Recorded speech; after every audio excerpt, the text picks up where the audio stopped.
हम मिलावट नहीं कर पा रहे हैं। आपने सुना होगा और नहीं सुना हो तो पत्रकार साथियों दोबारा लिख देना। भारतीय जनता पार्टी के मंत्री जी ने कहा, उनसे पूछा कि आज सरसों के तेल की कीमत क्यों बढ़ गई, तो बोले इसमें हम मिलावट नहीं कर पा रहे हैं इसलिए महंगा हो गया। बताओ बीजेपी वालों, तुम्हारा ये तर्क है? ये तर्क तुम्हारा?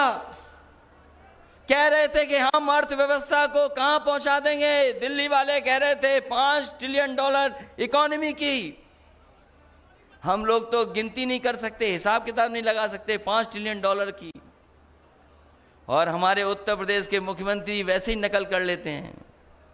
अगर दिल्ली वाले $5 ट्रिलियन इकोनॉमी की बात कर रहे हैं तो उत्तर प्रदेश वाले हमारे कह दे रहे हैं कि हम भी $1 ट्रिलियन इकोनॉमी पहुंचा देंगे। $1 ट्रिलियन। और अभी तो बिजली का हिसाब नहीं मांगा हम लोगों ने। बताओ, जनता हमारी बैठी है, किसान भाई हैं, बिजली के मीटर भी लग गए और मीटर भी तेज भागने लगा और बिल भी कितना देना पड़ रहा है बताओ आपको। बिजली का बिल बढ़ा दिया, देना पड़ रहा है ज्यादा।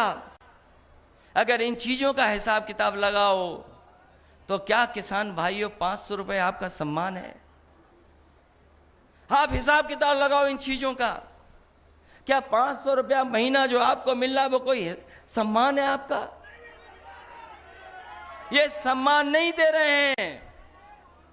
ये चुनाव से पहले जब आपके अकाउंट में पैसा भेज देते हैं, ये गरीब किसानों को धोखा देने का काम कर रहे हैं। क्योंकि अकाउंट में जब पैसा आ जाता तो हमारा किसान भाई सोचता है चलो कुछ तो आ गया, कुछ से हमारी मदद हो गई। ये धोखा दे रहे हैं। जब आप अपने पूरे साल का हिसाब किताब लगाओगे तो आप महसूस करोगे कि आपके साथ धोखा देने का काम भारतीय जनता पार्टी कर रही है।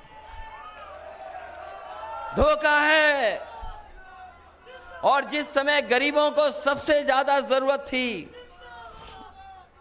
जिस समय गरीबों को सबसे ज्यादा जरूरत थी, उस समय भारतीय जनता पार्टी के लोगों ने हमारी गरीब जनता को अनाज छोड़ दिया।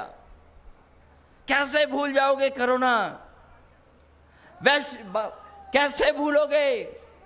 बीमारी आई, लोगों ने अच्छा इंतजाम किया, सरकारें मदद करती रही गरीबों की। लेकिन ये सरकार ऐसी थी जिसने लाठी भी मारी और हमारी जनता को अनाथ भी छोड़ दिया।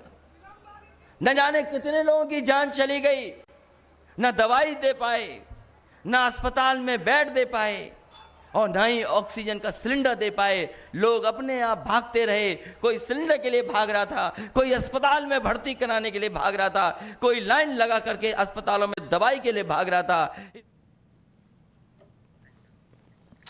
फिलहाल रुकिए, छोटे से ब्रेक लिए, जल्द वापस लौट रहे हैं।